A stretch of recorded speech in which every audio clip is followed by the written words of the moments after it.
Hi everyone, and welcome to Count Us In, counting on your bids, counting the D in bids. Um, Today's topic is disability and voting rights, and you're here with Monique Vargas, the RJA Fellow, one of them, through Count Us Indiana. So, if you haven't been with this webinar series, it's counting on your bids. That stands for Black, Incarcerated, and Disabled Communities. And we're talking about counting your bid in the next election. So I'm here today to tell you about the disability um, groups or community and voter rights. So let's get started. I have a historical background for you. Um, what a lot of people see today and how disabled groups are treated today is hopefully a lot different than it was back then. Um, they used to keep disabled folks at home and treat them like they weren't people, and they thought that disability was a defect, and it's not.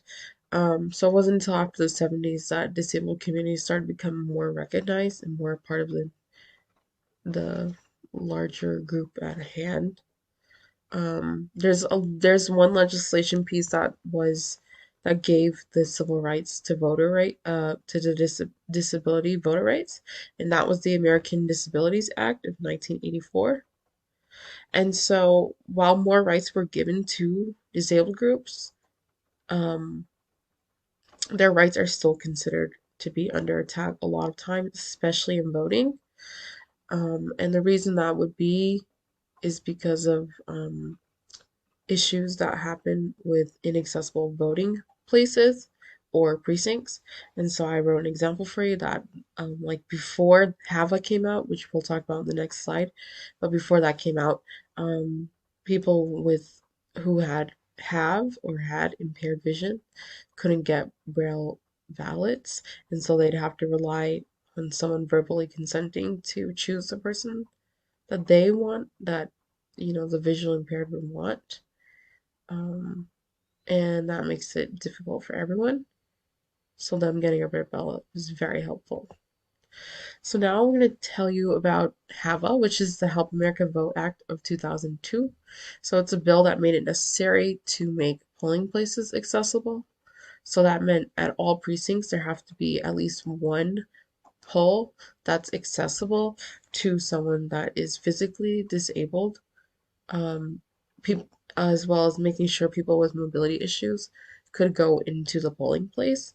Um, in addition, there is also a section about having two people that were, one's Republican, one's Democrat, to go out to cars and help people that want to vote from their car, which is possible, as well as having the election hotline available and making it accessible for any disability to vote, although it doesn't always work because not all the precincts are equipped, and sometimes people get their day of to vote in person and they can't because the accommodations haven't been made.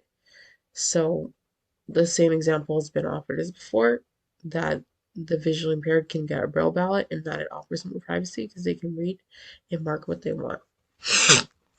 Excuse me. So, what is the purpose of defending disability rights and encouraging them? Um, well, first things first, Indiana is a state that has strict ID voter laws. So, one way that we can help the disability community, or an issue that they also advocate for, is to lessen the degree of strictness on voter ID laws to go to vote.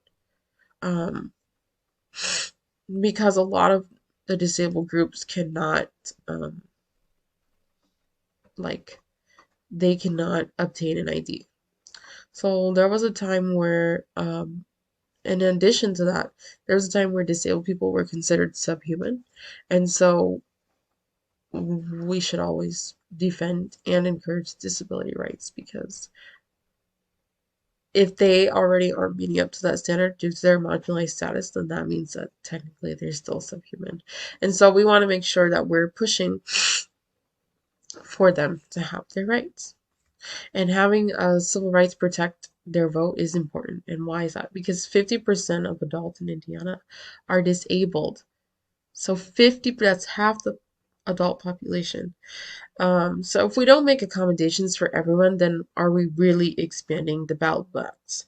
Does everyone's bid really count? That's what we're looking at here. So everyone should have a right to vote comfortably. And if you think about that too, when we're placing our bids, we stand in line. And that's a very ableist standpoint. Everyone can't stand, everyone doesn't have the capacity to do so. And so we should definitely expand the voting box.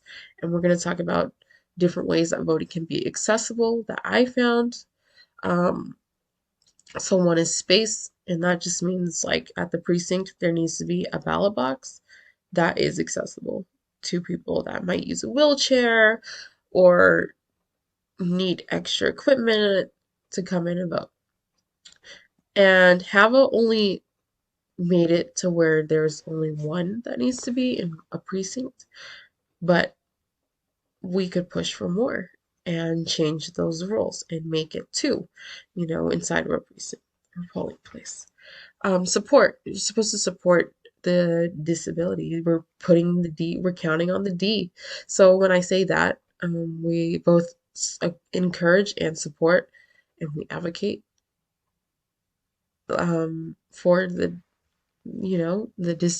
for people with disabilities, and then also accounting for all kinds of disabilities. So not just thinking that a physical disability is the only disability when it comes to voting, because it's not. There's neurosensory issues, and there's hard of hearing.